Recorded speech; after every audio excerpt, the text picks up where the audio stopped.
السلام عليكم، مرحبا بكم في فيديو جديد في قناة لمسة ديكور.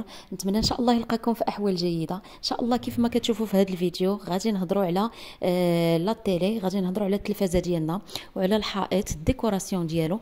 الناس دابا كلشي تقريبا ولا كيحاول يدير التلفازة بواحد الديكور كيزيد من الجمالية ديال البيت ديالنا. وان شاء الله في هذا الفيديو هذا غادي نهضروا على هاد المسائل هذه، غادي نهضروا على لا تيلي، غادي نهضروا على انواع الديكوراسيون، كذلك غادي نهضروا على الموبل تيفي وبعض النصائح. كذلك غادي نعطيكم كيف ما كنعودكم دائما على الاخطاء اللي خصنا نتجنبوها وعلى الحوايج اللي من الافضل اننا نستخدموها.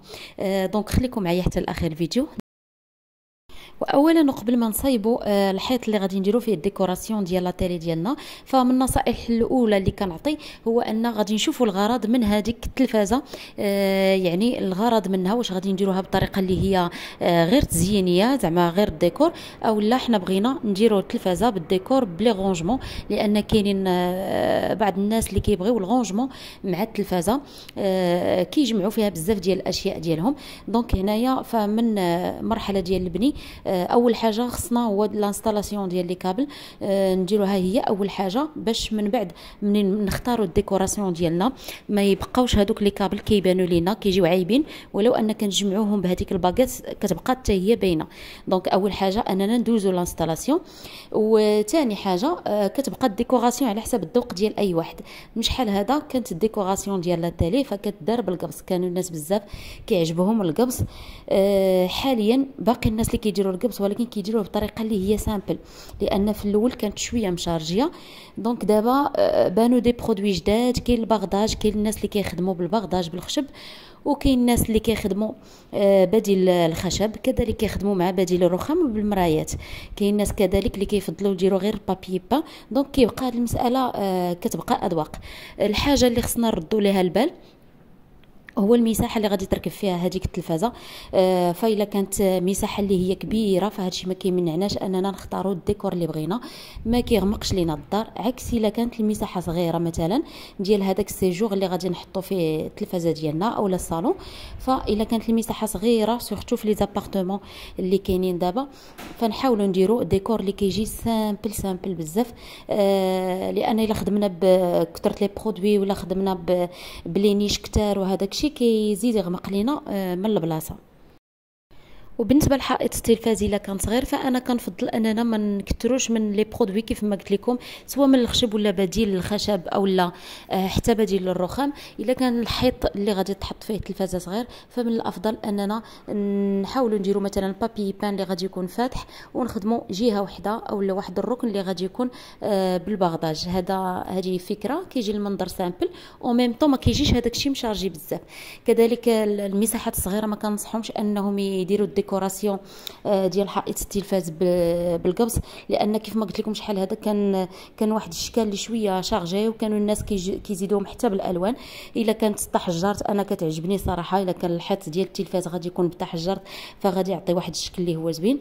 اما الا كانوا شكال اللي هما يعني بهذاك الشكل ديال القواس ديال لينيش، انا ما كنفضلش لينيش ديال القبص سورتو الا كانوا كتار بزاف. غادي نحاول نشارك معكم هنايا بعض الصور بعض الديكورات يعني بالقبص اللي كانوا دارجين شحال هذا، ولكن تقريبا الناس ما بقاوش كيستعملوهم، لان في الصراحه كيزيدوا يعطيو واحد كيضيقوا المساحه خصوصا اللي كانت صغيره. لان باش نخدموا القبص فضروري كنضبلوا الحيط وكنخدموا لينيش وكنخدموا بلاصه الغونجمون. دونك من الافضل اللي بغى القبص فيخدم القبص سامبل بزاف. وهنا من الصور اللي كنشارك معكم فاكيد غادي يبان لكم الفرق بين القبص اللي تيكون سامبل وكيعطي واحد الشكل اللي هو راقي، وبين الاشكال اللي كانت دارجه شحال هذا سورتو اللي كتجي على شكل تقويسه او لا كتجي على شكل قوس او لا دينيش اللي هما كتار، ففي الصراحه ما كيجيوش زوينين، كيعطيو منظر اللي هو ما زوينش بزاف. شاركت معكم هنا بعض الاشكال اللي الصراحه كتغمق الدار، وسورتو الا زدناها بالالوان وزدنا حتى الليد فكيبان المنظر ماشي مريح. دونك كاينين اشكال ابار هاد الاشكال هادو اللي هي زوينه في الصراحه، نقدروا نستخدموها كمثلا كيف ما قلت لكم بديل للرخام.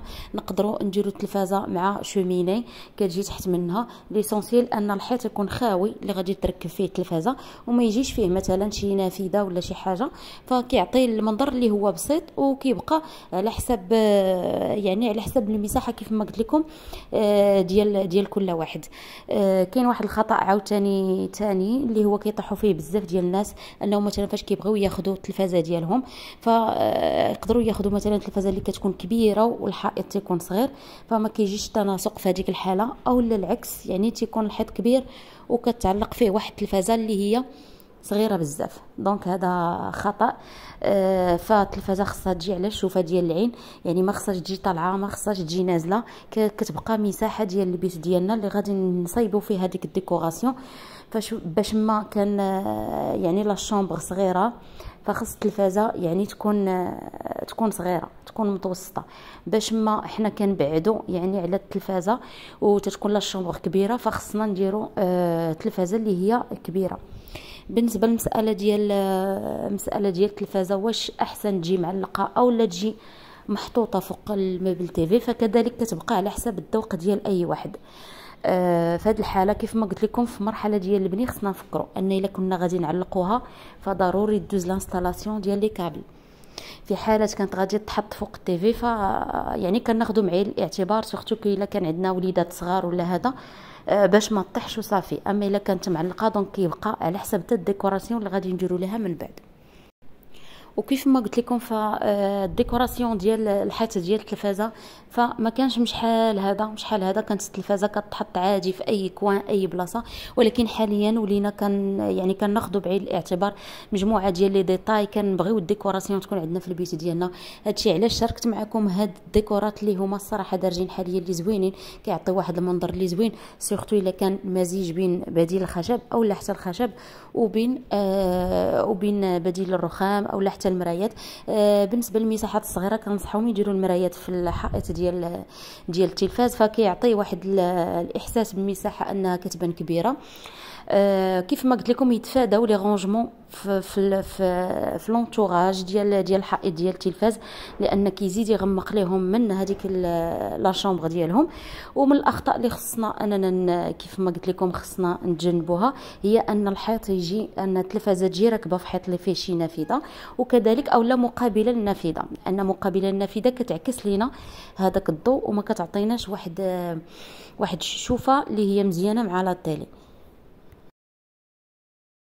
وبالنسبه لوضعيات التلفازه فكاينين وضعيات بزاف اللي كتكون عليهم. كيف ما قلت لكم تقدر تجي فيكس، اللي كتجي فيكس في الحائط تيكون واحد السيبور اللي هو كيشد لينا هذيك التلفازه ديالنا، يعني ما كتحرك لا على اليمين ولا على اليسار. كاين كذلك نوعيه من السيبورات اللي كنقدروا نحطوهم اللي كيكون عندهم واحد الحركه جهه اليمين وجهه اليسار، وهذه كنستخدموها بزاف اللي كتكون مثلا في المطبخ. فبعض السيدات يعني مثلا كيستغلوا المطبخ، يعني كيدوزوا فيه واحد الوقيته اللي هي كبيره، وكذلك سورتو الا كانوا دايرين واحد السيجور اللي مفتوح على المطبخ فنقدروا نستعملوا هذاك السيبور اللي كيدور على اليمين وعلى اليسار باش كنستغلوه في كاع المساحات. كيف ما قلت لكم نقدروا التلفازه نحطوها كذلك سون سيبور، يعني نحطوها غير على الموبل. وكذلك كاين دابا حاليا سيبورات اللي هي كثيره بزاف، حنا كنشوفوا شنو اللي غادي يوالمنا على حساب المساحه فين غادي نحطوها. كاين سيبورات كذلك اللي كيدوروا 360 درجه اللي هما نقدروا نستعملوهم بحال شكل سيباراسيون، يعني تيكونوا عندنا جوج ديال لي زيسباس، جوج تاع الاماكن، مثلا صالون مع سيجور، وكنحطوه في واحد الموبل مثلا بحال هذا الشكل هذا، اولا كنديروا على شكل خزانه اولا الديكور اللي حنا اختارينا. ولكن كتجي هذاك السيبور كيجي فوسط هذاك السيباراسيون، وكنقدروا التلفازه كدور 360 درجه، يعني كنشوفوها من جوج جوايه ديال لي زيسباس وديال الصالون اولا ديال سيجور. صراحه كيجي بواحد الطريقه اللي راقيه وزوينه. وحاليا يعني كيديروه الناس بزاف اللي كيكون عندهم اسباس كبير وكيفرقوا به هذاك لي زيسباس، او ميم طون كيستغلوا التلفازه على جوج جوايه. وهنا حاولت نخلي لكم بعض الاشكال باش تانسبيراو كيف ما تنقول لكم منها. تشوفوا الناس كل واحد واشنو اللي كيصلح ليه يكون عنده في البيت ديالو، واش مبل تيفي اللي تيكون بالرونجمون او لا ديكوراسيون. يعني هنا غادي تلقاو بعض الافكار اللي ان شاء الله غادي تنال الاعجاب ديالكم. وصلت لنهايه الفيديو، نتمنى تكونوا استفدتوا معايا ولو القليل. الى عجبكم الفيديو خليوا لي لايك، خليوا لي التعليق ديالكم، ونقول لكم بسلامه الفيديو اخر ان شاء الله.